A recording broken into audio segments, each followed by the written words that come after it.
বিয়েটা করে ভালাইলাম মা। তোর ঘরে কি বউ নাই? আচ্ছা একটা বউ কি যথেষ্ট? একটা বউ তো যথেষ্ট। আমার দাদাই করছে তাই বিয়া, দাদার বাপে করছে, আমার বাপে করে নাই, মাঝখান থেকে সে মিস করছে। মানুষ যত বড় বউয়ের সংখ্যা তত বেশি। মোগল সম্রাট দিকে তাকা, নবাব দিকে তাকা, পত্নী উপপত্নী অভাব নাই। ছোট লোকের থাকবো একটা বউ, বড় লোকের একটা বউ থাকবো কেন? আমাকে 6 সম্পত্তির অভাব, 200 বিঘার মতন জমি, খাইবো কাটা বউ লাগবো না? আরো অনেক বউ লাগলো, দুইটা তো থামবো না আমি। মা বড় বা আমার বড় বউ, যাও সালাম করো।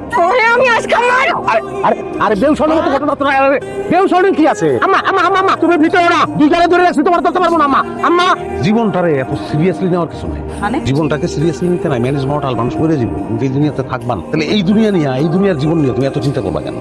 যেহেতু এই দুনিয়ায় তুমি থাকবাই না, সো এই দুনিয়ায় তুমি একটা বিবাহিত পুরুষকে বিয়ে করলা না অবিবাহিত পুরুষকে বিয়ে করলা, এটা তো ম্যাটার করে না। একজনের বিয়ে করলেই হয়। আপনি যা ভাবতেছেন আমি ঠিক তার উল্টাটা ভাবতেছি। কেমন? মানুষের জীবন তো একটাই, আমি তো আরেকটা জীবন পাবো না। একটা বিবাহিত পুরুষ আমি কেন বিয়ে করবো? তার সাথে কেন সংসার করবো? আমি তো আরেক জীবনে একটা অবিবাহিত পুরুষকে বিয়ে করতে পারবো না, তাই না? কোথায় যুক্তি আছে? কিন্তু বিবাহিত পুরুষ তো অভিজ্ঞ, বিবাহ করছে, বিবাহের ব্যাপারে তার অভিজ্ঞ আছে। তো সব জায়গায় তো মানুষ অভিজ্ঞ লোককেই করছে। যাই হোক শোনো, কাছে আসবেন না আপনি। কথা বলতে হলে তো কাছে আসতেই হবে। তুমি তোমার অ্যাচিভমেন্টটা দেখতে পাইতেছো, তুমি আমার বিয়ে করে কি পাইতেছো এটা তুমি দেখতেছো না, যে কারণে তুমি আগে 200 বিঘা জমির মালিক, 100 বিঘা তোমার দিয়ে। আচ্ছা যাও 100 না 125 বিঘা দিলাম, বাকি 75 বিঘা বড় ডাইভোগ করবো। বুঝতে পারতেছো না? এটা কিন্তু বাস্তবতা। আজকে ভালো লাগতেছে না, একসময় এটাই তোমার ভালো লাগে। আর মনে করো তুমি যদি একটা হ্যান্ডসাম ফকির নিয়ে বিয়ে করতা, তাহলে কি তো 2 বিঘাও পাইতা না। কিছুদিন গেলে ওই হ্যান্ডসাম ফকির নিয়ে তোমার আমি বাথরুমে যাবো।